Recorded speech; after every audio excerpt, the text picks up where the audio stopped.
Ambassador Clements here. Tongue in cheek, but I am looking forward to that UK trip. Today, though, I'm here to talk about the SJPORR Challenge. That's right, the 2014 SJPORR Challenge. And there have been a lot of questions out there. SJ put up a video the other day, and I'm still receiving a lot of questions.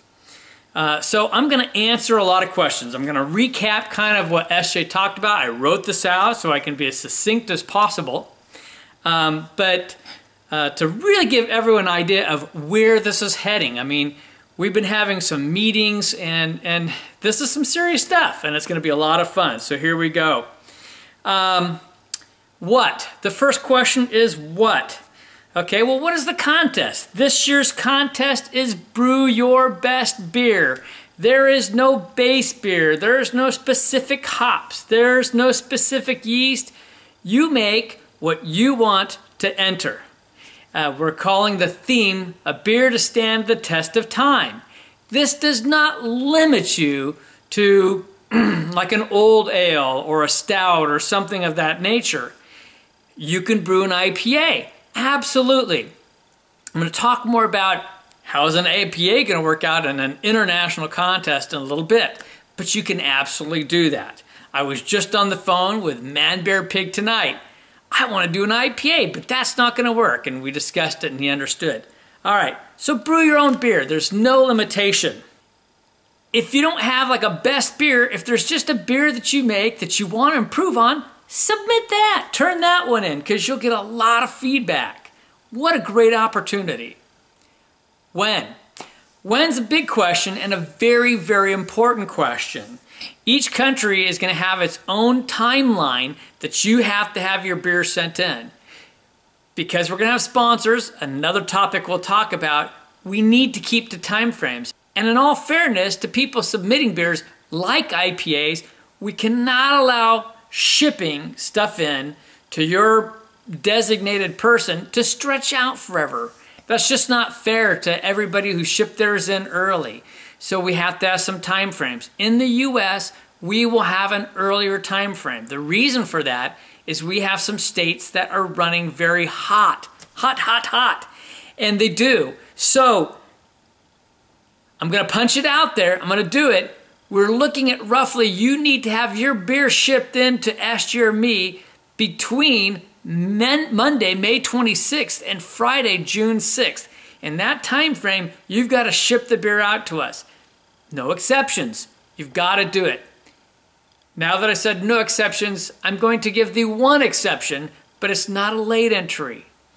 For those in the hot states, like the guys down in Phoenix, Arizona, in that area, if you want to ship into me early, you can contact me and make special arrangements.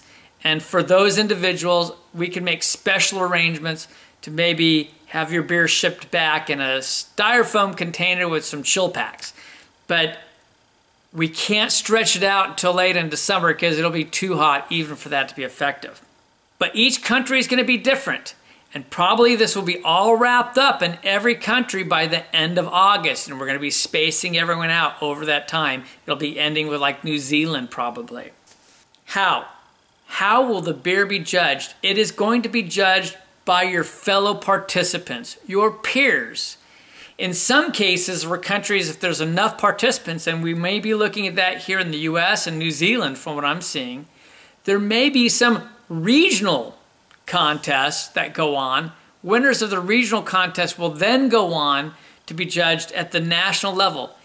Each nation that participates will come up with their 3 top beers. Now, the biggie. How is the international contest being judged? This is the real kicker. It really is a fantastic idea. Paul put this forth. So this year, the 3 people who win for their respective nations will receive the top 3 beers from the other participating countries. That's right. And you will be the judge of the top beers. Now, if that's not incentive to put forward a beer to stand the test of time, I don't know what is. I'm telling you, I am pulling out the stops this year myself because I sure want to try those beers, and you should too. The cost. The cost is going to vary from nation to nation. US, for example, is a pretty broad range to be shipping beers back and forth. And let's be honest about it, nothing's free anymore. If you want to run a 5 or 10K, it's going to cost you 25 to 50 bucks these days. Everything costs money. There's real cost involved. I don't want to sugarcoat this. I want to be very honest about it. There's the cost of brewing the beer alone.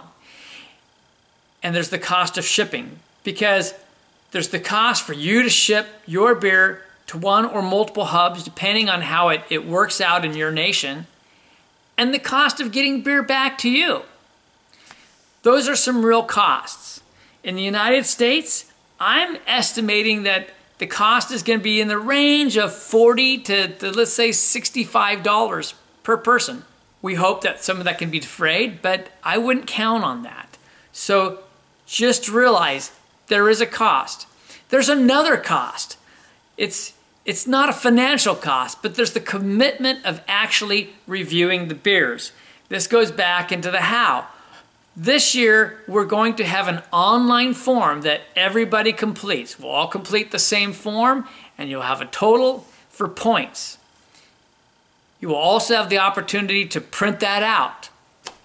So you can have a printed copy, write it up, and there will be a time frame that you have to have your judged beers back in. I think that we're looking at probably within a month's time of receiving the beers, you have to complete the reviews. So if you're going to participate, you need to be fully ready to judge the beers, as well as costs that are involved in brewing the beers. So just know that we need to get those completed forms, because we're looking for sponsors, and the sponsors are going to require that we do things in a timely and organized manner. Also, it's only fair to people, once their beer gets shipped, that is judged within a reliable time frame to taste good. So that's important. Now, how can I brew an IPA? Well, that's pretty simple, because with international things going on, particularly for the US, if your beer's got to be in the May-June time frame, it has to be shipped out. And the judging for international, that shipping will go on, let's say in the September-ish time frame, to go out towards international countries. There will be time that if you win in the US, that you can rebrew. But I would also say for beers that'll do fine with age, maybe it's time to do a double batch. I'm probably going to have to step up to that one. So some important things to consider as you're preparing and working on what you're going to make this year. The cost of doing an international contest does not come cheap. And we're estimating it'll cost upwards to $900 to $1,000 per country to get their beer shipped out to other countries, because you're sending out 9 beers. And what we'll probably do is, for example, New Zealand will probably ship to me, and then I will ship out to the 3 US winners. UK and Europe would probably ship to SJ, and he'll ship out to the winners. Plus shipping all of our beers then out to those other countries. There's some real cost involved. So we're looking at $900 to $1,000. How are we going to cover that cost? We hope to do that with sponsors. And we're going to lay it out in this way. So we're looking at having international or gold sponsors, who are businesses who donate $250 or more. Their sponsorship will appear at the beginning of every country's sponsor video. So what we'll have is a video that's going to be made available to everyone that does the video beer reviews, and someplace within the very beginning or within the first 30 seconds, you need to put on the clip of the sponsor video. Each nation will have its own video, but anyone who is an international sponsor, their logo will be on there, as well as their name will be read off, and it will be not just in your country, but on every country's video, every country having their own video. We're looking at having a national or silver sponsorship. These are people that want to promote within a particular country. They donate $100 or more, and their name will be read off, their Their name will appear along with their logo or the name as it appears in their ads up on the screen.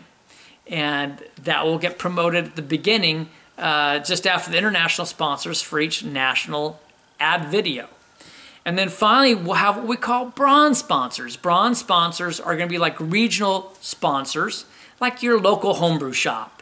And they just need to participate by contributing $25 or more. I think everyone should be going to their local homebrew shop for a contribution. Their name will appear as well as it scrolls down to be read off. Probably not logos. We want to get some sponsors.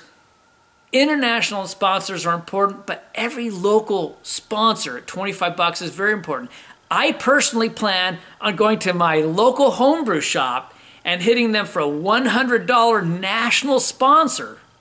And then I plan on doing, and how I'm going to promote it to them is I will do a video of their brew shop, let them talk about it, and promote the things that they sell online. I've already had people, Under the Table Brewing, Nate ordered some hops from my local brewery. That's my kick. And if I put up a video of them on my own, outside of the whole contest, and their name appears in the contest, they're going to get some good national and even international advertising out of that. That's how we're going to promote it.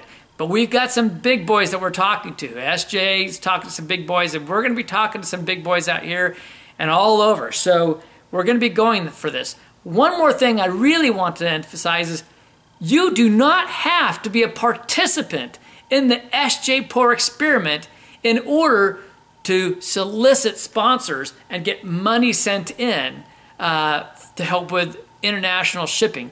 And after international shipping is covered, countries may be able to use that money to help defray the cost of internal national shipping. That's a fantastic goal. I think we'd all appreciate. But these are lofty goals. We're looking at a big contest this year, and we already have some big sponsors that are interested. So we'll see how this goes, but I'm pretty excited about it. If you want to participate in this year's contest, you need to contact the person who's local to you. So for example, in the United States, contact SJ or me. You can also email questions to me at cleminator13@gmail.com. That's right, cleminator13@gmail.com. I'm only showing this up on the screen because I don't want it in the printed area where it can end up being spammed. And write your notes and questions down here. I'm happy to answer them. We also have a Facebook page. I'll put a link for that down below as well.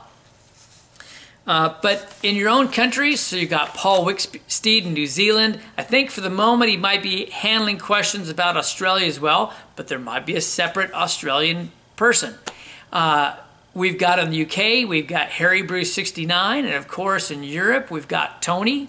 We're going to have a name for you. I'm pretty sure I know who it is for Canada, but we'll see how that moves going forward. But we want some Canadians to participate. We truly want you to be part of this as well. This is going to be fun. And if you think that everyone this year is going to be brewing a fantastic beer, think about what you're going to be drinking from the other participants. This should be fun. I'm excited. Can you tell I'm excited? I've got some great stuff that I'm planning on doing here. So get your thinking caps going, thinking about what you're going to brew, how you can help out with this, and let us know if you're going to participate. We're looking forward to it. See ya.